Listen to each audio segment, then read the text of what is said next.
അങ്ങനെ നീണ്ട നാളത്തെ ഇടവേളയ്ക്ക് ശേഷം കുറേ ആളുകളുടെ വായിലിരിക്കുന്നതൊക്കെ ഞാൻ കേൾക്കാൻ പോവാം. ഇതിനു മുമ്പും ഇങ്ങനെയുള്ള മൂവീസൊക്കെ ചെയ്തപ്പോൾ പലരുടെയും തെറിവിൽ ഞാൻ കേൾക്കേണ്ടി വന്നിട്ടുണ്ട് എന്ന് കരുതി നല്ല സിനിമകൾ നമുക്ക് ഒഴിവാക്കി കളയാൻ പറ്റൂ. പ്രത്യേക തരത്തിലുള്ള പൊളിറ്റിക്സ്, വിശ്വാസങ്ങൾ ഇവയൊക്കെ ഭയങ്കരമായിട്ട് ഫോളോ ചെയ്യുന്നവർക്ക് ദേഷ്യം തോന്നിയേക്കാം, സ്വാഭാവികമാണ്. അങ്ങനെ തോന്നാതിരിക്കണമെങ്കിൽ ഒരു MD കപ്പായിട്ട് ഇതൊക്കെ കേൾക്കാണ്ടിരിക്കുക. അതായത് ലിറ്ററൽ മീനിങ്ങിൽ ഇതൊന്നും മനസ്സിലാക്കാൻ ശ്രമിക്കരുത്. ഒരുപാട് പേര് വിശ്വസിച്ച് വരുന്ന അവരുടെ സേക്രഡ് സ്റ്റോറീസിനെയും അറിവിനെയും വിശ്വാസത്തെയും ഒക്കെ പല രീതിയിൽ ചോദ്യം ചെയ്യുന്ന, പല രീതിയിൽ നമുക്ക് ചിന്തിക്കാനുള്ള സ്പേസ് ഇട്ടു തരുന്ന ഒരു സിനിമയാണിത്. 2007 റിലീസായ ദ മാൻ ഫ്രം എർത്ത്. സിനിമയുടെ 95% ഒരു മുറിക്കുള്ളിലാണ്. അവിടെ ഉണ്ടാവുന്ന സുഹൃത്തുക്കളുടെ കോൺവെർസേഷൻസ് ആണ് കഥ. ഇവര് സംസാരിക്കുന്ന കാര്യങ്ങളൊക്കെ നമുക്ക് ഓരോരുത്തർക്കും ഫീഡ് ആവുന്നത് പല രീതിയിലായിരിക്കും. സിനിമയിലെ ക്യാരക്ടേഴ്സും അതുപോലൊക്കെ തന്നെയാണ്. വ്യത്യസ്ത കാര്യങ്ങളിൽ അറിവുള്ളവർ, വ്യത്യസ്ത വിശ്വാസങ്ങൾ ഫോളോ ചെയ്യുന്നവർ, അവരവരുടെ വിശ്വാസങ്ങൾക്കനുസരിച്ച് ചില കാര്യങ്ങൾ അക്സെപ്റ്റ് ചെയ്യും, ചില കാര്യങ്ങൾ തള്ളിപ്പറയും, ചിലപ്പോൾ ദേഷ്യപ്പെടും. അതായത് എന്താണോ നമ്മൾ സ്ക്രീനിൽ കാണുന്നത് അതിലുള്ള ക്യാരക്ടേഴ്സിനെ പോലെ ആയിരിക്കും നമ്മളിൽ പലരും. സിനിമ കണ്ടിട്ടില്ലാത്തവർ തീർച്ചയായും കണ്ടു നോക്കാൻ ശ്രമിക്കുക. എക്സ്പ്ലനേഷൻ ഒരുപാട് പരിമിതികളുണ്ട്, അറിയാലോ. നമ്മുടെ കഥാനായകനാണ് ജോൺ ഓൾഡ്മാൻ. ശരിക്കും ഒരുപാട് ഓൾഡ്മാനാണ് ഇദ്ദേഹത്തിലേക്ക് നമുക്ക് വരാം. ഇദ്ദേഹമാണ് ഡാൻ. ആളൊരു ആന്ത്രോപോളജിസ്റ്റ് ആണ്, അതായത് നരവംശ ശാസ്ത്രജ്ഞൻ അല്ലെങ്കിൽ മനുഷ്യശാസ്ത്രജ്ഞൻ എന്നൊക്കെ പറയാം. ഹ്യൂമാനിറ്റിയെ പറ്റിയുള്ള ബയോളജിയും സോഷ്യോളജിയും ഒക്കെ ഉൾപ്പെടുന്ന ഒരു സയന്റിഫിക് സ്റ്റഡി. ഹ്യൂമൻ ബിഹേവിയർ, നമ്മുടെ ബയോളജി, കൾച്ചേഴ്സ്, സൊസൈറ്റീസ്, അതിനെ പറ്റിയൊക്കെയുള്ള പഠനം. ഇത് ഹാരി. ആളൊരു ബയോളജിസ്റ്റ് ആണ്. ജീവശാസ്ത്രം അറിയാലോ, ലിവിങ് ഓർഗാനിസംസിനെ പറ്റി പഠിക്കുന്ന ശാസ്ത്രജ്ഞൻ. പിന്നെ ഈ പുള്ളിക്കാരിയാണ് ഈഡിത്ത്. പുള്ളിക്കാരി ഒരു കടുത്ത വിശ്വാസിയാണ്. ക്രിസ്തീയ വിശ്വാസം കഴിഞ്ഞ മറ്റെന്തും. പുള്ളിക്കാരി ഒരു കടുത്ത വിശ്വാസി കൂടാതെ ഒരു ആർട്ട് പ്രൊഫസർ കൂടിയാണ്. കൂട്ടത്തിലെ ആർക്കിയോളജിസ്റ്റിന്റെ പേരാണ് ആർട്ട്, പുരാവസ്തു ശാസ്ത്രജ്ഞൻ. ആളുടെ കൂടെ ആളുടെ ഒരു സ്റ്റുഡന്റും ഉണ്ട്, അവളുടെ പേരാണ് ലിൻഡ. പുള്ളിക്കാരി കറന്റ്ലി ഒരു റിസർച്ചർ കൂടിയാണ്, ആർട്ട് ഹിസ്റ്റോറിയൻ. ദെൻ ഒരു സൈക്കാട്രിസ്റ്റ് ഉണ്ട്, അദ്ദേഹത്തിന്റെ പേര് doctor will Gruber. And finally Sandy ഒരു ഹിസ്റ്റോറിയനാണ്, ചരിത്ര ഗവേഷക. ഇവരൊക്കെ നമ്മുടെ കഥാനായകൻ ജോൺ ഓൾഡ്മാന്റെ വീട്ടിൽ ഒത്തുകൂടുന്നതും അവർ തമ്മിലുണ്ടാവുന്ന കോൺവെർസേഷനുമാണ് നമ്മളെ ഒരുപാട് കാര്യങ്ങൾ ചിന്തിപ്പിക്കുന്നത്. നമ്മുടെ കഥാനായകൻ ജോൺ ഓൾഡ്മാൻ കഴിഞ്ഞ 10 വർഷക്കാലമായിട്ട് ഇവിടെ ഒരു കോളേജിൽ പ്രൊഫസറായിരുന്നു. ഇപ്പോൾ അദ്ദേഹം റിസൈൻ ചെയ്ത് മറ്റെങ്ങോട്ടോ പോവാണ്. റെസിഗ്നേഷൻ ലെറ്ററൊക്കെ സബ്മിറ്റ് ചെയ്ത് അധികം താമസിയാതെ തന്നെ സാധനങ്ങളെല്ലാം പാക്ക് ചെയ്ത് ഇത്രയും നാൾ തൻ്റെ കൂടെ വർക്ക് ചെയ്തിരുന്ന സഹപ്രവർത്തകരോട് പോലും ഒരു പ്രോപ്പർ ഗുഡ് ബൈ പറയാതെ അങ്ങ് പോയേക്കാമെന്നായിരുന്നു ജോണിന്റെ തീരുമാനം. ഇൻട്രോവേർട്ട് ആണോ എന്തോ ആളങ്ങനെ സാധനങ്ങളൊക്കെ പാക്ക് ചെയ്തുകൊണ്ടിരുന്നപ്പോൾ ഇദ്ദേഹത്തിന്റെ കൂടെ വർക്ക് ചെയ്തിരുന്നവർ അവിടെ എത്തി. മോനെ ജോണേ, നീ ഒന്ന് പ്രോപ്പറായിട്ട് ഗുഡ് ബൈ പറഞ്ഞൊരു കണ്ടംപററി ഡെയറി മിൽക്ക് പോലും മേടിച്ചാൽ അങ്ങ് പോകണടാ. റിസൈൻ ചെയ്ത് ഉടനെ തന്നെ ഇങ്ങനെ കെട്ടിപ്പൂട്ടി പോകാൻ എന്തേ സ്റ്റാൻഫോർഡിൽ ജോലി കിട്ടിയാ? ഗൈസ് നോക്ക്, ചിക്കൻ ഉണ്ട്, ബിയറുണ്ട്, എല്ലാം ഉണ്ട്. വാ, നമുക്ക് അകത്തിരുന്ന് വിശദമായിട്ട് സംസാരിക്കാം. അവസാനമായിട്ടൊന്ന് കൂടാതെ നിന്നെ അങ്ങ് വിടുവെന്ന് കരുതിയോ? വാ എല്ലാരും വാ. ഇന്നേരം ഈടുത്തുണ്ടല്ലോ, കടുത്ത വിശ്വാസിയായിട്ടുള്ള ആ പുള്ളിക്കാരി. നമ്മുടെ ജോൺ എടുത്തു വെച്ചുകൊണ്ടിരുന്ന സാധനങ്ങൾക്കിടയിൽ വാൻ ഗോവിന്റെ ഒരു പെയിന്റിങ് കാണുന്നുണ്ട്. ഇത് നോക്ക്, ഇത് അതല്ലേ? കണ്ടിട്ട് ഒറിജിനൽ പോലുണ്ടല്ലോ. അത് ഒറിജിനലൊന്നുമല്ല. ഒറിജിനൽ എങ്ങനെ എൻ്റെ അടുത്ത് വരാനാ? എനിക്ക് വേറൊരാൾ ഗിഫ്റ്റ് തന്നതാ ഇത്, ഡ്യൂപ്ലിക്കേറ്റ്. ഇത് വെറും കോപ്പിയാ. കണ്ടാൽ ഒറിജിനൽ ആണെന്നേ പറയുള്ളൂ, അത്രയും പെർഫെക്റ്റ്. ഒറിജിനലൊന്നും അല്ലെന്നേ, ഇത് വെറും കോപ്പിയാണ്, അതിങ്ങത്താ എന്നും പറഞ്ഞ് ജോൺ അത് വാങ്ങി വാഹനത്തിൽ വെച്ചിട്ട് എല്ലാവരും വീടിനകത്ത് കയറി. സോ ജോൺ 10 വർഷക്കാലം ഇവിടെ വർക്ക് ചെയ്തിട്ട് പെട്ടെന്ന് ഇങ്ങനെ റിസൈൻ വെച്ച് പോകാനുള്ള കാരണം എന്താ? എന്തെങ്കിലും പ്രശ്നമുണ്ടോ? ഡാനിന്റെ ചോദ്യത്തിന് അങ്ങനെയൊന്നുമില്ല, എല്ലാം ഓക്കെയാണ് എന്ന് നമ്മുടെ ജോൺ മറുപടി പറഞ്ഞപ്പോൾ, കമോൺ ജോൺ, എന്തെങ്കിലും ഉണ്ടേ തുറന്നു പറ. നിനക്ക് വേറെ എവിടെയെങ്കിലും ജോലിയായോ? ജോണിന് വേറെ എവിടെയും ജോലി ആയിട്ടില്ല, ഇവിടുന്ന് എങ്ങോട്ടാണ് പോകുന്നത് എന്നുള്ള കാര്യത്തിൽ പോലും ഒരു ക്ലാരിറ്റി ഇല്ലെന്ന് പറഞ്ഞപ്പോൾ, അപ്പൊ എന്തോ പ്രശ്നമുണ്ടല്ലോ, എന്താ പറ്റിയ നിനക്ക്? ഉള്ള കാര്യം തുറന്നു പറ, നമുക്ക് സോൾവ് ചെയ്യാൻ പറ്റുന്ന കാര്യങ്ങളാണെ നോക്കാന്നേ. പ്രശ്നങ്ങളൊന്നും ഉണ്ടായിട്ടല്ല മാറുന്നത്, 10 വർഷക്കാലം ഇവിടെ ആയിരുന്നല്ലോ, ഇപ്പോൾ മാറണമെന്നൊരു ഫീൽ, അതുകൊണ്ട് മാത്രം എന്നാണ് ജോണിന്റെ മറുപടി. ആർക്കിയോളജിസ്റ്റായ ആർട്ട് ജോണിന് വായിക്കാൻ അദ്ദേഹത്തിന്റെ ഒരു പുസ്തകം കൊടുക്കുന്നുണ്ട്, shadows of the cave parallels to early man. താൻ തീർച്ചയായും അത് വായിക്കാമെന്ന് പറഞ്ഞ് ജോൺ അത് വാങ്ങി. എല്ലാവരും ഡ്രിങ്ക് ചെയ്യുന്നു. കുറച്ച് സമയം കൂടെ അല്ലേ ജോൺ ഇവിടെ ഉള്ളൂ, അത്രയും സമയം ചില്ലടിച്ചിരുന്ന് അവനെ ഹാപ്പി ആയിട്ട് യാത്രയാക്കാമെന്നായി. അങ്ങനെ സംസാരിച്ചു വരുമ്പോഴാണ് ജോണിന്റെ വീട്ടിൽ നിന്ന് മഗ്ഡലേനിയൻ കൾച്ചറിൽ ഒരുപാട് വർഷങ്ങൾക്ക് മുമ്പ് യൂസ് ചെയ്തിരുന്നു എന്ന് കരുതപ്പെടുന്ന തരത്തിലുള്ള ഒരു ടൂള് കിട്ടുന്നത്. ആർക്കിയോളജിസ്റ്റ് ആർട്ട് നിസ്സംശയം പറയുന്നുണ്ട്, ഇത് ആ കാലത്തു നിന്നുള്ളത് തന്നെയാണ്. ഇതെങ്ങനെയാണ് നമ്മുടെ ജോണിന് കിട്ടിയത് എന്ന് ചോദിച്ചപ്പോൾ അതൊക്കെ ഒരു ത്രിഫ്റ്റ് ഷോപ്പിൽ നിന്ന് കിട്ടിയതാണെന്നാണ് അവന്റെ മറുപടി. ഈ മറുപടി ഇവർക്ക് ആർക്കും ഒട്ടും സാറ്റിസ്ഫൈങ് ആയിരുന്നില്ല. ജോൺ, നിനക്ക് എന്തെങ്കിലും ഞങ്ങളോട് പറയാനുണ്ടോ? സത്യം പറഞ്ഞു, നിന്നെ ഞങ്ങൾ ഒറ്റിക്കൊടുക്കത്തൊന്നുമില്ല. എന്തോ ഒരു മിസ്റ്ററി, വല്ല ക്രിമിനൽ ആണോടെ നീ?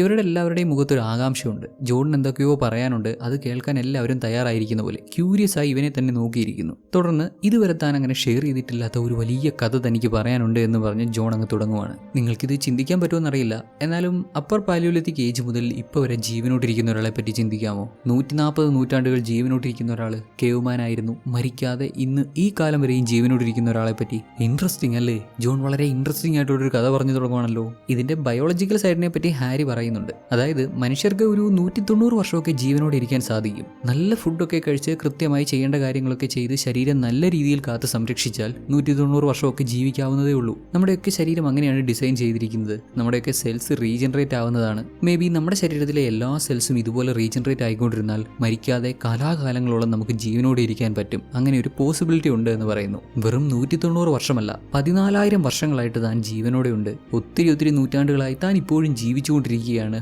തനിക്ക് മരണമില്ല എന്ന് പറയുകയാണ് ജോൺ. ഒരു നിമിഷം എല്ലാവരും കൺഫ്യൂസായി. അല്ലേ, എന്ത് ഇവൻ ഇങ്ങനെയൊക്കെ പറയുന്നേ? ഹാരി, നീ എന്തോ ഇവൻ ഒഴിച്ചു കൊടുത്തേ? നമ്മളൊക്കെ അടിച്ച സാധനം തന്നെയല്ലേ? കുട്ടാ ജോൺ, നീ 14,000 വർഷമായിട്ട് ജീവിച്ചിരിക്കുന്നു. കൂടി പോയാൽ നീ ഒരു 800-900 ദിവസം ജീവിച്ചിട്ടുണ്ടാവും. അത്തരം പ്രായമൊക്കെ ഉണ്ട്. നമ്മുടെ ഹീറോ എന്തോ കാര്യമായിട്ട് പറഞ്ഞു വരാൻ ശ്രമിക്കുവാണെങ്കിലും ഇവരൊക്കെ ഇതെല്ലാം തമാശയായിട്ടാണ് എടുക്കുന്നത്. അല്ലെങ്കിൽ തന്നെ വിശ്വസിക്കാൻ പറ്റുന്ന കാര്യമാണ് പറയുന്നത്. 14,000 വർഷമായിട്ട് ഇങ്ങനെ ജീവിച്ചു വരുന്നു. തനിക്ക് മരണമില്ല, ഇത്ര നൂറ്റാണ്ടുകളിലൂടെ കടന്നു പോയിട്ടുണ്ട്. ഒരുപാട് വർഷങ്ങൾക്ക് മുമ്പ് ഭൂമി പരന്നതാണെന്നും ഭൂമിക്ക് ഒരു എഡ്ജ് ഉണ്ടെന്നും ഒക്കെയാണ് ഇദ്ദേഹം വിചാരിച്ചിരുന്നത് എന്നൊക്കെ പറയുന്നുണ്ട്. ഓരോ 10 വർഷം കൂടുമ്പോഴും അവൻ പുതിയ സ്ഥലങ്ങളിലേക്ക് മാറുമെന്ന്. അവന് പ്രായമാകുന്നില്ല എന്നുള്ള കാര്യം ആരെങ്കിലും തിരിച്ചറിഞ്ഞാൽ അത് പ്രശ്നമല്ലേ? 10 വർഷങ്ങൾക്ക് മുമ്പ് ഇവരൊക്കെ ജോണിനെ എങ്ങനെ കണ്ടോ, ഇപ്പോഴും അവൻ അതുപോലെ തന്നെയാണ്. സൗന്ദര്യം നിലനിർത്താൻ അവൻ എന്തോ രഹസ്യമുണ്ട്, എന്തോ സീക്രട്ട് മെത്തേഡ് ഉണ്ട് എന്ന് കരുതിയിരുന്നെങ്കിലും അങ്ങനെയല്ല. അവന് പ്രായമാകുന്നില്ല എന്ന് പറയുകയാണ്. ജനനം മുതൽ ഏതാണ്ട് 30-35 വർഷത്തോളം, 30-35 വയസ്സ് വരെ മാത്രം അവന് പ്രായമായി. പിന്നെ അങ്ങോട്ട് പ്രായമാവാതെ അതേ അവസ്ഥയിൽ ജീവിച്ചു വരുമായിരുന്നു. അന്നുണ്ടായിരുന്ന ആദിമ മനുഷ്യരുടെ കൂട്ടത്തിൽ നമ്മുടെ ജോണിന് മാത്രം പ്രായമാവുന്നില്ല,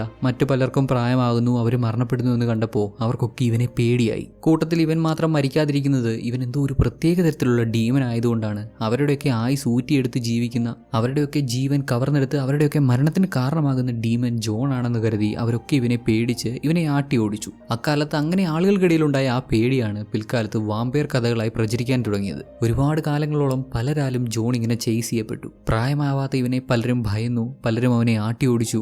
അങ്ങനെ കാലാകാലങ്ങളോളം ഒരേ സ്ഥലത്ത് നിൽക്കാൻ പറ്റാതായതോടെ അവൻ ട്രാവൽ ചെയ്യാൻ തുടങ്ങി. നിശ്ചിത കാലയളവിൽ മാത്രമേ ഒരു ഗ്രൂപ്പിനൊപ്പം തുടരൂ. ഓരോ ഗ്രൂപ്പിൽ നിന്ന് പുതിയ ഗ്രൂപ്പുകളുടെ ഭാഗമായി പുതിയ സ്ഥലങ്ങളിലേക്ക് ട്രാവൽ ചെയ്ത് ഇപ്പോൾ ഈ കാലത്ത് പോലും പരമാവധി 10 വർഷം മാത്രമേ ജോൺ ഒരു സ്ഥലത്ത് നിൽക്കുകയുള്ളൂ. പിടിക്കപ്പെടാതിരിക്കാൻ, ഒരുപാട് വർഷങ്ങൾക്ക് മുമ്പുണ്ടായ ആ പ്രശ്നങ്ങളൊക്കെ ആവർത്തിക്കാതിരിക്കാൻ നിരന്തരം ഇങ്ങനെ സ്ഥലങ്ങൾ മാറിക്കൊണ്ടേയിരിക്കും. തുടക്കകാലത്തൊക്കെ ഏതാണ്ട് ആദ്യം ഒരു 2000 വർഷത്തോളമൊക്കെ അതീവ കോൾഡ് ക്ലൈമറ്റ് ആയിരുന്നെന്നും പിന്നീട് കാലക്രമേണ അത് മാറി വന്നതാണെന്നും കടലുയർന്ന് കരകൾ സ്പ്ലിറ്റ് ആയിപ്പോയി, അങ്ങനെയാണ് ഇന്ന് നമ്മൾ കാണുന്ന പോലെ ഇങ്ങനെയൊക്കെ ഭൂഖണ്ഡങ്ങൾ ഉണ്ടായതെന്നൊക്കെ ജോൺ പറയുമ്പോൾ ഇവർക്കൊക്കെ അത് സമ്മതിക്കാതിരിക്കാൻ പറ്റത്തില്ല. അത് അങ്ങനെ തന്നെയാണെന്ന് അറിയാം, അങ്ങനെയൊക്കെയാണ് പഠിച്ചിട്ടുള്ളത്. ഉടനെ ലിൻഡ, അല്ല ജോൺ, ഈ ഓഷ്യൻസ്, റിവേഴ്സ്, വാട്ടർ ഇതൊക്കെ എവിടുന്ന് വന്നു? എന്താണ് നിങ്ങൾ അന്ന് കരുതിയിരുന്നത്?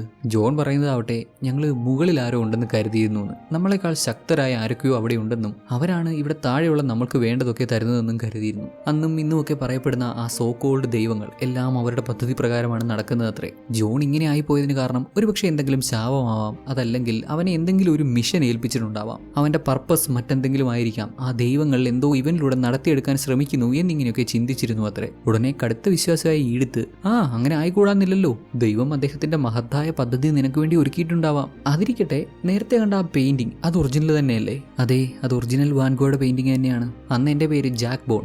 അവിടെ പിഗ് ഫാർമറായി വർക്ക് ചെയ്യുമ്പോഴാണ് വാൻഗോയെ പരിചയപ്പെടുന്നത്. അദ്ദേഹം പ്രകൃതിയെപ്പറ്റി ഒരുപാട് സംസാരിക്കും. അദ്ദേഹം കാണുന്ന നേച്ചർ വളരെ മനോഹരമായി വരയ്ക്കും. അന്ന് അദ്ദേഹം എനിക്ക് സമ്മാനിച്ചതാണ് ആ പെയിന്റിംഗ്. ഉടനെ നമ്മുടെ ലിൻഡ ഇടയ്ക്ക് കയറി, അല്ല ജോൺ, നീ ശരിക്കും എവിടുന്നാ വരുന്നേ? ജനിച്ച സ്ഥലം ഏതാ? ഇന്ന് ആ സ്ഥലത്തിന്റെ പേരെന്താ? അതെങ്ങനെ പറയാൻ പറ്റും ലിൻഡ?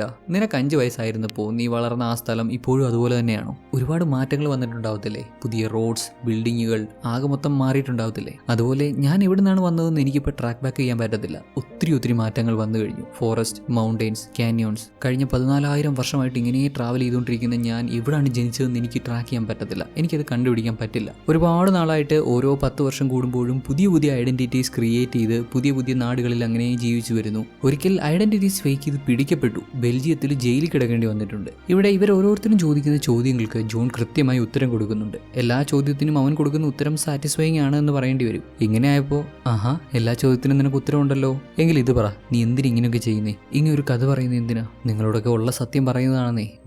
ഞാനായിട്ട് തന്നെ നിങ്ങളോട് ഗുഡ് ബൈ പറയണമെന്ന് തോന്നി, അതുകൊണ്ട് പറയുന്നതാ. ദെൻ നമ്മുടെ ജോൺ എണീറ്റ് അവിടെ പാക്ക് ചെയ്ത് വെച്ചിരുന്ന ബോക്സസ് ഒക്കെ എടുത്ത് വാഹനത്തിൽ കൊണ്ടുവെക്കുന്നു. സാൻഡിയും അവൻ്റെ കൂടെ പോകുന്നുണ്ട്. ജോൺ റൂമിൽ നിന്ന് ഇറങ്ങിയതും ബാക്കിയുള്ളവരൊക്കെ പറയുന്നത് അവൻ എന്തോ മാനസിക രോഗമാണെന്നാണ്. ഇങ്ങനെയൊന്നും സംഭവിക്കാനുള്ളൊരു സാധ്യതയുമില്ലല്ലോ. ഒട്ടും സെൻസ് മേക്കിംഗ് അല്ലാത്തൊരു കഥ പറയുന്നു. റൂമിൽ ഹിഡൻ ക്യാമറാസ് വല്ലതും ഉണ്ടോ?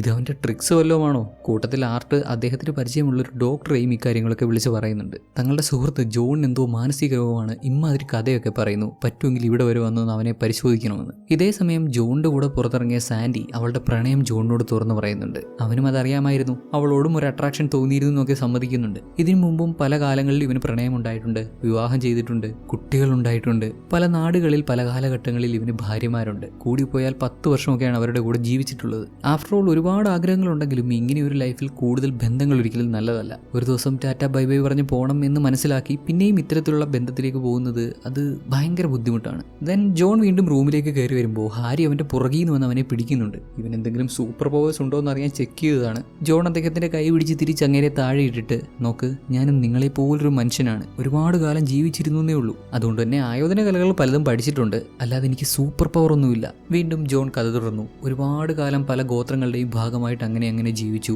ഒരുപാട് കാലം ട്രാവൽ ചെയ്തു, ഈസ്റ്റിലേക്ക് പോയി, ഒരുപാട് ആയോധന രീതികൾ പഠിച്ചു, ശരീരത്തെ നിയന്ത്രിക്കാൻ പഠിച്ചു. ചിലപ്പോഴൊക്കെ അവൻ്റെ മരണം തന്നെ ഫേക്ക് ചെയ്തിട്ടുണ്ട്. അതുപോലെയുള്ള കഴിവുകൾ സ്വായത്തമാക്കി വിവിധ കൾച്ചേഴ്സിലൂടെ ട്രാവൽ ചെയ്ത് അദ്ദേഹം ബുദ്ധന്റെ അടുത്തെത്തി, ഇന്ത്യയിലെത്തി. അന്ന് വരെ ജോൺ പഠിച്ചതും കേട്ടതും മനസ്സിലാക്കിയതും അല്ലാതെ ഒരുപാട് കാര്യങ്ങൾ ബുദ്ധനിൽ നിന്ന് പഠിക്കാൻ പറ്റി. ബുദ്ധന്റെ മരണം വരെയും അദ്ദേഹത്തോടൊപ്പം ഉണ്ടായിരുന്നു. ജോണിനും എന്തൊക്കെയോ പ്രത്യേകതയുണ്ടെന്ന് ബുദ്ധനും മനസ്സിലായിരുന്നു. ഓ നിർത്തിക്കേ, ഇത് എങ്ങോട്ടാണ് ഈ കഥ പറഞ്ഞു പോകുന്നത്? കുറെ ആയിട്ട് ഇതൊക്കെ കേട്ടിരിക്കുന്നു, മനുഷ്യന് ഭ്രാന്ത് പിടിക്കുന്നു, ഇത് എങ്ങനെ വിശ്വസിക്കാൻ പറ്റും?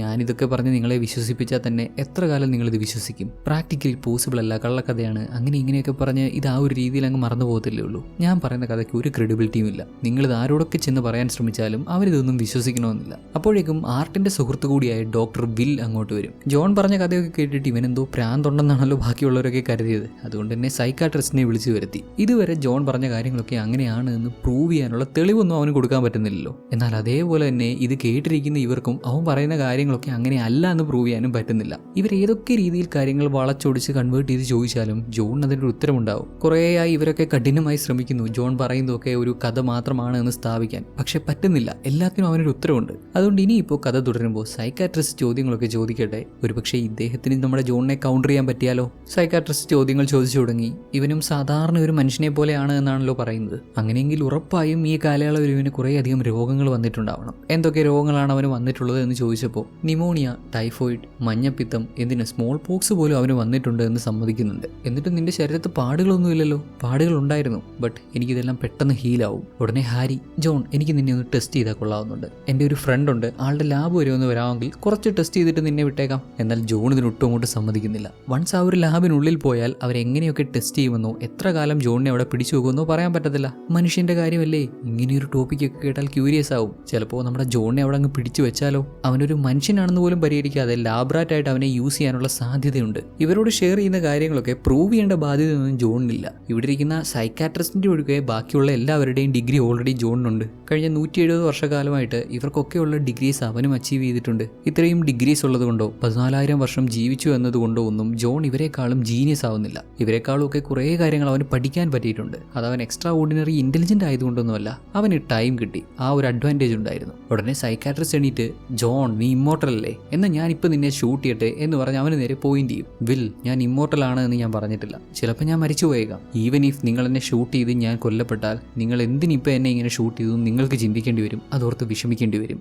വെൽ, അതും ശരിയാണ്. പിന്നെ ഞാൻ നിന്നെ ഷൂട്ട് ചെയ്യാനൊന്നും പോകുന്നില്ല, ഇത് ഗണ്ണൊന്നുമല്ല, എൻ്റെ സ്മോക്കിംഗ് പൈപ്പാ. 14,000 വർഷം ഒത്തിരി പ്രശ്നങ്ങൾ സർവൈവ് ചെയ്ത് നീ ഇപ്പോഴും ജീവിക്കുന്നില്ലേ, ഒരുപാട് ലക്കിയാണ് നീ. ജോൺ അതിന് മറുപടി പറയുന്നതിന് മുമ്പ് ജോണിന്റെ വീട്ടിലെ ഫേർണിച്ചേഴ്സ് ഒക്കെ കളക്ട് ചെയ്യാൻ ചാരിറ്റി വർക്കേഴ്സ് വരും. ഇവനിവിടുന്ന് മാറിപ്പോവാണല്ലോ, സോ ഇവിടെ യൂസ് ചെയ്തിരുന്ന ഫേർണിച്ചേഴ്സ് ഒക്കെ ഇങ്ങനെ ചാരിറ്റി കൊടുത്തേക്കാവും തീരുമാനിച്ചിരുന്നു. ഒരുപാട് കാലങ്ങളിൽ പല സ്ഥലങ്ങളിൽ ഇങ്ങനെ ജീവിച്ചിരുന്ന ജോണിന് ഒരുപാട് പ്രിയപ്പെട്ട ബന്ധങ്ങളും ഉണ്ടായിട്ടുണ്ട്. അവന്റെ സുഹൃത്തുക്കൾ, വളരെ വേണ്ടപ്പെട്ടവർ, പലപ്പോഴും ഇവരുടെയൊക്കെ മരണം ജോണിന് കാണേണ്ടി വന്നിട്ടുണ്ട്. പല കാലത്ത് ജോൺ വിവാഹം ചെയ്തവരാവാം, അവന്റെ സുഹൃത്തുക്കളാവാം, അങ്ങനെ ഒരുപാട്. അതിന്റെ ഒക്കെ വേദന ജോണിന്റെ മനസ്സിലുണ്ട്. ജോണിന്റെ പേരൻസിനെ പറ്റി ചോദിച്ചപ്പോൾ അങ്ങനെ അവന് വ്യക്തമായൊരു ഓർമ്മയൊന്നുമില്ല. ഒരുപാട് വർഷങ്ങൾക്ക് മുമ്പല്ലേ ഈ ഒരു സിസ്റ്റം ഒക്കെ ഉണ്ടായി, ഇവർക്കൊക്കെ ഒരു പ്രത്യേക പദവിയൊക്കെ കൽപ്പിച്ചു കൊടുക്കുന്നതിന് മുമ്പേ ഉള്ള കാലമല്ലേ. ഇന്നത്തെ കൂട്ട് പലതരത്തിലുള്ള മൊറാലിറ്റി, ഹ്യൂമൻ സർവൈവ് ചെയ്യാൻ ക്രിയേറ്റ് ചെയ്ത് വെച്ചിരിക്കുന്ന കുറേ അൺവാണ്ടഡ് റൂൾസ്, അൺവാണ്ടഡ് പൊസിഷൻസ്, കുറേ വിഡ്ഢിത്തരങ്ങൾ, ഇതൊന്നും ആ കാലത്തില്ല.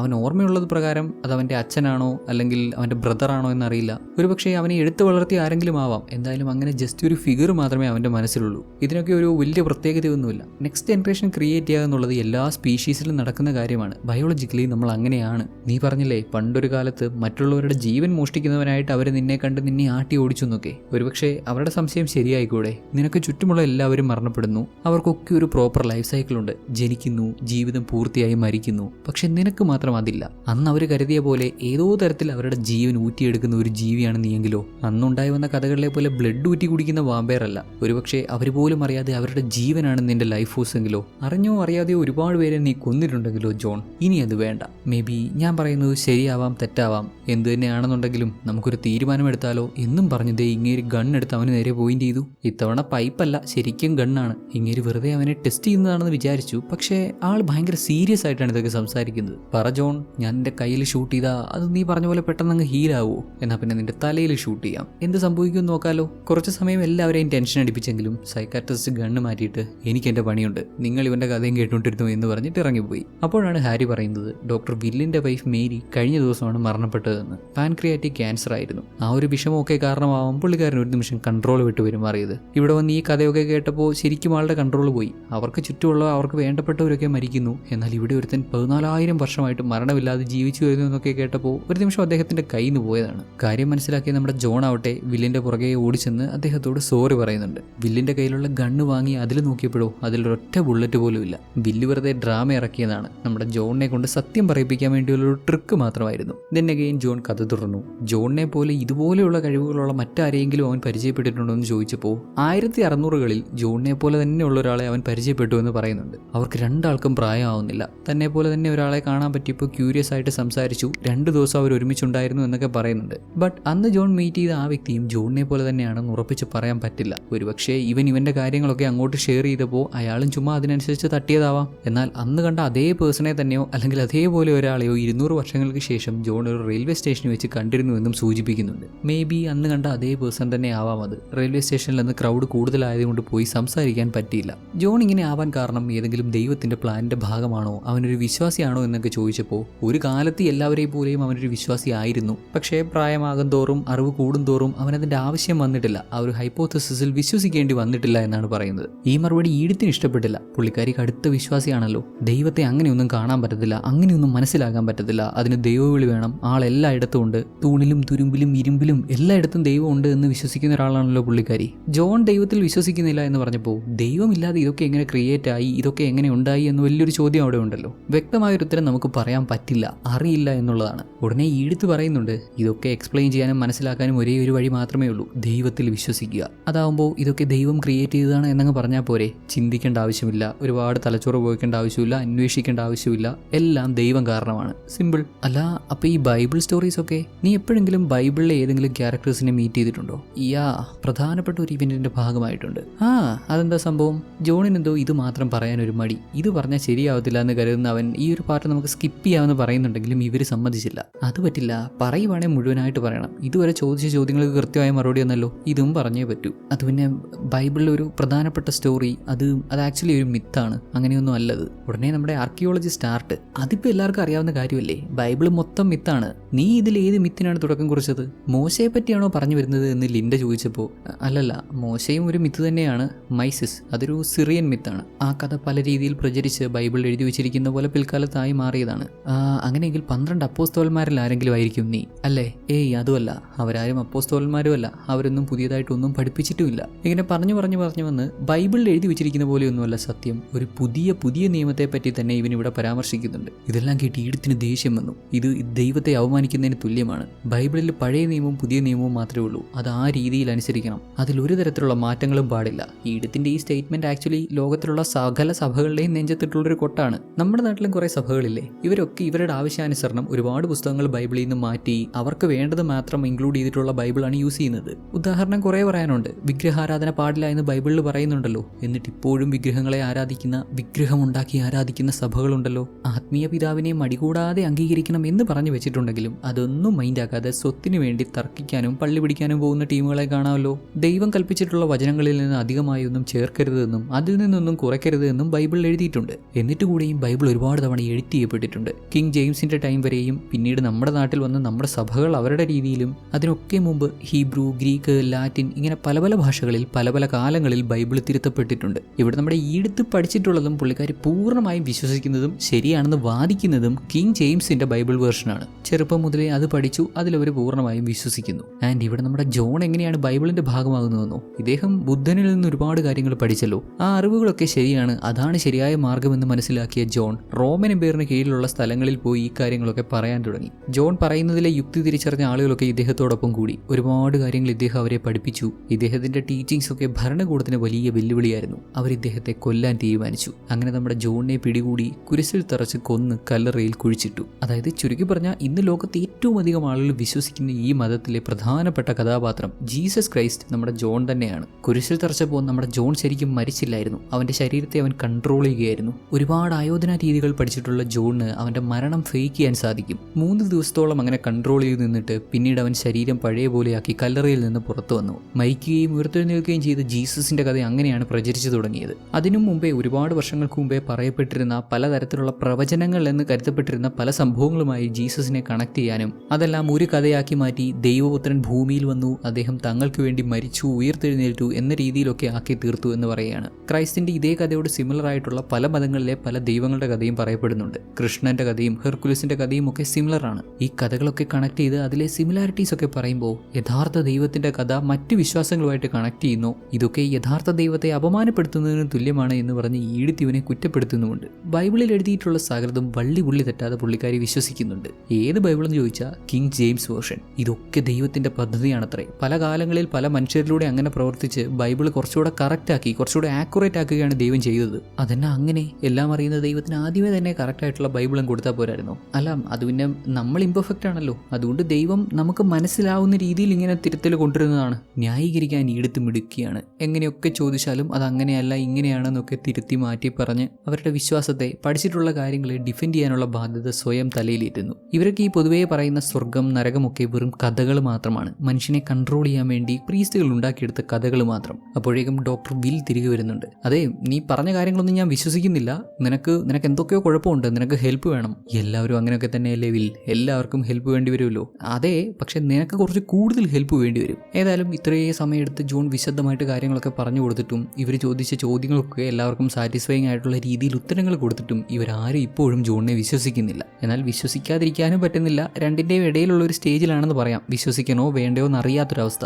ജോൺ പറഞ്ഞത് മുഴുവനായിട്ട് കേൾക്കാത്ത ഡോക്ടർ വിൽ ഇതെല്ലാം അവൻ്റെ ഉഡായിപ്പ് മാത്രമാണ്, അവൻ കെട്ടിമെനഞ്ഞുണ്ടാക്കുന്ന കഥകൾ മാത്രമാണെന്നൊക്കെ പറയുന്നുണ്ട്. വാട്ടവർ, വിശദമായി അവൻ്റെ കഥകളൊക്കെ കേട്ട് ഇവർക്ക് ആർക്കും അവൻ വെറുതെ തള്ളിമറിച്ചതാണെന്ന് പറയാൻ പറ്റില്ല. ജോൺ തന്നെയാണ് ജീസസ് എന്ന് ഈ ഈടത്തിന് ഒട്ടും അംഗീകരിക്കാൻ പറ്റില്ല. ജീസസിനെ പറ്റി പറയപ്പെടുന്ന ഒരുപാട് കഥകളുണ്ടല്ലോ. മരിച്ചവരെ ഉയർപ്പിച്ചത്, കുഷ്ഠരോഗികളെ ഭേദമാക്കിയത്, വെള്ളം വീഞ്ഞാക്കിയത്, ഇതൊന്നും നമ്മുടെ ജോൺ ചെയ്തിട്ടില്ല. അങ്ങനെയുള്ള കഥകളൊക്കെ എങ്ങനെയൊക്കെയോ പ്രചരിച്ചു. ഒരിക്കൽ ഒരു മലയിലിരുന്ന് ജോൺ അറിയാവുന്ന കാര്യങ്ങൾ, ബുദ്ധനിൽ നിന്ന് അവൻ പഠിച്ചിട്ടുള്ള കാര്യങ്ങളൊക്കെ കുറച്ചു പേർക്ക് പറഞ്ഞു കൊടുത്തിട്ടുണ്ട്. അത് മാത്രം വെച്ച് ഇവൻ ജീസസ് ആണ് എന്ന് പറയാനൊന്നും പറ്റില്ലല്ലോ.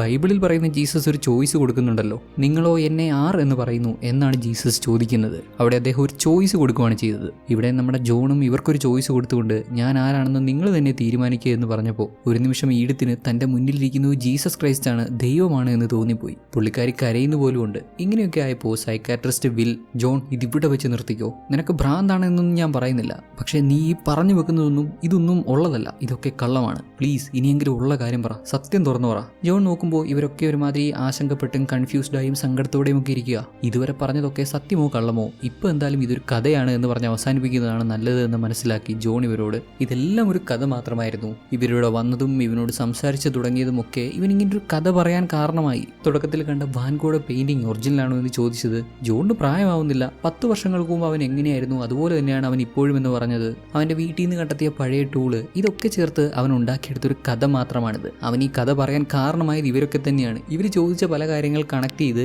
ഇങ്ങനൊരു കഥ പറഞ്ഞ് ഫലിപ്പിച്ചേക്കാമെന്ന് തീരുമാനിക്കുകയായിരുന്നു. ചിലരെ നന്നായിട്ട് വെറുപ്പിച്ചു. ചിലർ ഇതൊക്കെ ഇവൻ്റെ ഒരു തമാശ എന്നുള്ള രീതിയിൽ എടുത്തു. മറ്റു ചിലർ ഇവൻ പറഞ്ഞ കാര്യങ്ങൾ പൂർണ്ണമായിട്ടും അങ്ങ് തള്ളിക്കളയുന്നില്ല. ഇതൊരു കഥയാണ് എന്ന് കരുതുന്നില്ല. ഇതിലൊക്കെ എന്തോ കാര്യമുണ്ട് എന്ന് കരുതുന്നു. ഈടിത് കരയുന്നത് കണ്ട് ഡോക്ടർ വിൽ അന്നേരം അങ്ങനെയൊക്കെ സംസാരിച്ചത് കൊണ്ടാണ് നമ്മുടെ ജോൺ ഇതെല്ലാം ഒരു കഥയാണ് എന്ന് പറഞ്ഞതെന്ന് സാൻഡിക്ക് മനസ്സിലായിരുന്നു. സോ ജോൺ ഓൾഡ്മാൻ, നിങ്ങളുടെ എല്ലാ പേരും ജോണിലാ തുടങ്ങുന്നേ. വേറെ എന്തൊക്കെ പേരുകൾ നിങ്ങൾ യൂസ് ചെയ്തിട്ടുണ്ട്? ഒരുപാടുണ്ടെന്നേ. നിനക്ക് വേണേ എന്നെ ജോൺ പെയ്ലിന്നോ ജോൺ സാവേജ് എന്നോ ഒക്കെ വിളിക്കാം. 60 വർഷം മുമ്പ് ഞാൻ ഹാർവേഡിൽ പഠിപ്പിക്കുമ്പോൾ എൻ്റെ പേര് ജോൺ തോമസ് തോമസ് പാർട്ടി എന്നായിരുന്നു, ജോൺ ടി പാർട്ടി. ഇങ്ങനെ അങ്ങോട്ട് പറഞ്ഞതും തൊട്ടു പുറകിൽ നിന്ന് ഇതെല്ലാം കേൾക്കുന്ന നമ്മുടെ ഡോക്ടർ വിൽ പെട്ടെന്ന് ഷോക്കായി. വെയിറ്റ് എ മിനിറ്റ്, നിന്റെ പേര് ജോൺ തോമസ് പാർട്ടി എന്നാ? 60 വർഷങ്ങൾക്ക് മുമ്പ് ബോസ്റ്റണിലുണ്ടായിരുന്ന, അതായത് എൻ്റെ അച്ഛൻ നീയാണോ? ഇത് പറഞ്ഞ് വിൽ ഒരുമാതിരി വിഷമിച്ച് കരയുമ്പോൾ അദ്ദേഹത്തെ ആശ്വസിപ്പിച്ച്, അതെ, നിന്റെ അച്ഛൻ ഞാൻ തന്നെയാണ്. അന്നത്തെ ഇദ്ദേഹത്തിന്റെ ഭാര്യയുടെ പേര് നോള എന്നാണെന്നും, അതായത് നമ്മുടെ വില്ലിന്റെ അമ്മ, ഇവരുടെ വീട്ടിലുണ്ടായിരുന്ന ഡോഗിന്റെ പേര്, വില്ലിന്റെ കുട്ടിക്കാലത്ത് അവന്റെ കൂടെ ഉണ്ടായിരുന്ന ഡോഗിന്റെ പേര് വൂഫി എന്നാണെന്നും പറഞ്ഞു കൊടുത്തു. ഇനി വിശ്വസിക്കാതെ തരമില്ലല്ലോ, ഇദ്ദേഹം പറയുന്നതൊക്കെ സത്യമാണ്. ജോൺ വില്ലിന്റെ അച്ഛനാണെന്ന് അദ്ദേഹവും മനസ്സിലാക്കി. തന്റെ ചെറുപ്പത്തിലേ തനിക്ക് നഷ്ടപ്പെട്ട തന്റെ അച്ഛനെ ഇത്രയും വർഷങ്ങൾക്ക് ശേഷം കാണുമ്പോൾ ഇദ്ദേഹത്തിന്റെ അവസ്ഥ എന്തായിരിക്കും? അദ്ദേഹത്തിന് പിടിച്ചു നിൽക്കാനായില്ല. ആ ഒരു ഷോക്കിൽ വീണുപോയി. അന്നായിരുന്നു അദ്ദേഹത്തിന്റെ അവസാന ദിവസവും. ജോണിന്റെ കയ്യിൽ കിടന്ന അദ്ദേഹത്തിന്റെ മകൻ വിൽ മരണപ്പെട്ടു. ആംബുലൻസ് വിളിച്ചു, വില്ലിന്റെ ശരീരം അവിടുന്ന് മാറ്റി. ദെൻ നമ്മുടെ ജോൺ അവിടുന്ന് തിരികെ പോവാണ്. വാഹനം എടുത്ത് കുറച്ച് മുന്നോട്ട് ചെന്ന് അവിടെ നിർത്തിയിട്ട് നമ്മുടെ സാൻഡിക്ക് വേണ്ടി വെയിറ്റ് ചെയ്യും. ഇവൾക്കും ഇദ്ദേഹത്തെ ഒരുപാട് ഇഷ്ടമാണല്ലോ. എത്ര കാലം അവർക്ക് ഒന്നിച്ച് ജീവിക്കാൻ പറ്റും, എങ്ങനെയായിരിക്കും ലൈഫ് എന്നൊന്നും അറിയില്ല. സാധാരണ പോലെ ആയിരിക്കില്ല, അത് ഉറപ്പാണ്. എന്നാലും അദ്ദേഹത്തോടുള്ള ഇഷ്ടം കാരണം അദ്ദേഹത്തിനടുത്തേക്ക് നടന്നു പോകുന്ന സാൻഡിയെ കാണിച്ചാണ് സിനിമ അവസാനിക്കുന്നത്. എല്ലാവർക്കും സിനിമ ഇഷ്ടപ്പെട്ടിട്ടുണ്ടാവത്തില്ല എന്ന് എനിക്കറിയാം. സിനിമയല്ലേ, ഇത് ലിറ്ററൽ മീനിങ് മനസ്സിലാക്കാൻ നിൽക്കണ്ട, അങ്ങനെയൊന്നുമല്ല. പക്ഷേ ചിന്തിക്കാൻ ഒരുപാടുണ്ട്. പേടി കൂടാതെ ആഴത്തിൽ ചിന്തിക്കാൻ പറ്റുന്നവർക്കൊക്കെ അങ്ങനെ ചിന്തിക്കാനും കാര്യങ്ങളൊക്കെ മനസ്സിലാക്കാനും പറ്റട്ടെ. നമ്മൾ ആരെയും തീർത്താനൊന്നും ശ്രമിക്കുന്നില്ല. ഓരോരുത്തരുടെ ലൈഫിലും അവരവരല്ലേ തീരുമാനങ്ങൾ എടുക്കേണ്ടത്. തീർച്ചയായും നിങ്ങളുടെ അഭിപ്രായങ്ങളും നിർദ്ദേശങ്ങളും ഒക്കെ എന്ത് കാര്യത്തെ പറ്റിയാണെങ്കിലും കമൻറ്റ് ചെയ്ത് അറിയിക്കുക. കമൻറ്റ് ചെയ്യുമ്പോൾ ചില വാക്കുകൾ അവോയ്ഡ് ചെയ്യാൻ ശ്രദ്ധിക്കണം. എസ്പെഷ്യലി ചില തെറികൾ, വലിയ എസ്സേ പോലൊക്കെ കമൻറ്റ് ഇടുന്നുണ്ടെങ്കിൽ അതിലെ ചില വാക്കുകൾ കാരണം കമൻറ്റ് ഹൈഡായി പോകാതിരിക്കാൻ ശ്രദ്ധിക്കണം. പൊട്ടൻ മണ്ടൻ തുടങ്ങി അന്താരാഷ്ട്ര തലത്തിൽ നിന്ന് ഇങ്ങോട്ട് പരിഭാഷപ്പെടുത്തിയിട്ടുള്ള ന്യൂജൻ തെറികൾ ഉൾപ്പെടെയുള്ള കാര്യങ്ങൾ ഉപയോഗിക്കാതിരിക്കാൻ ശ്രദ്ധിക്കുക. കൂടാതെ സ്ഥിരം കമന്റ് സെക്ഷനിലൊക്കെ കാണപ്പെടുന്ന ക്രിഞ്ച് സാധനങ്ങൾ, അതായത് പിൻ ചെയ്യുവോ, 2025 കാണുന്നവരുണ്ടോ, 26 കാണുന്നവരുണ്ടോ, പിന്നെ വ്യക്തികളെ ടാർഗറ്റ് ചെയ്ത് വ്യക്തികളെ അധിക്ഷേപിക്കുന്ന തരത്തിലുള്ള കമന്റുകൾ, അതിന് യൂസ് ചെയ്യുന്ന വാക്കുകൾ, ഈ വക വാക്കുകളൊക്കെ ഉപയോഗിക്കാതിരിക്കാൻ ശ്രമിക്കുക. അല്ലെങ്കിൽ കമന്റ് ഇട്ടയാൾക്കും എനിക്ക് മാത്രമേ കമന്റ് കാണാൻ പറ്റുള്ളൂ, പബ്ലിക്കിന് കാണാൻ പറ്റില്ല. ഇവിടെ പറഞ്ഞിട്ടുള്ള കാര്യങ്ങളിൽ എന്തെങ്കിലും തിരുത്തലുകളോ എന്തെങ്കിലും കൂടുതലായിട്ട് അറിയാനോ അല്ലെങ്കിൽ പറഞ്ഞത് ശരിയായി അങ്ങനെയാണ് ഇങ്ങനെയാണ് എന്നൊക്കെ പറയാനുണ്ടെങ്കിൽ തീർച്ചയായും ഇൻസ്റ്റാഗ്രാമിൽ കോൺടാക്ട് ചെയ്യാം. ഇൻസ്റ്റാ അക്കൗണ്ടിലും എന്തൊക്കെയോ കുഴപ്പമുണ്ട്, ഒരുപാട് പേരുടെ മെസ്സേജ് ഒന്നും എനിക്ക് റിസീവ് ആവുന്നില്ല. അതുകൊണ്ട് ഇൻ കേസ് ഞാൻ അവിടെ റിപ്ലൈ തരാൻ ലേറ്റ് ആവുകയാണെന്നുണ്ടെങ്കിൽ നമ്മുടെ മെയിൽ ID ഡിസ്ക്രിപ്ഷനിൽ പ്രൊവൈഡ് ചെയ്തിട്ടുണ്ട്. മെയിൽസിലൂടെയോ ഗൂഗിൾ ചാറ്റിലൂടെയോ നമുക്ക് സംസാരിക്കാം. ഇനി മറ്റൊരു ദിവസം മറ്റൊരു നല്ല സിനിമയുടെ കഥയുമായി വീണ്ടും കാണാം.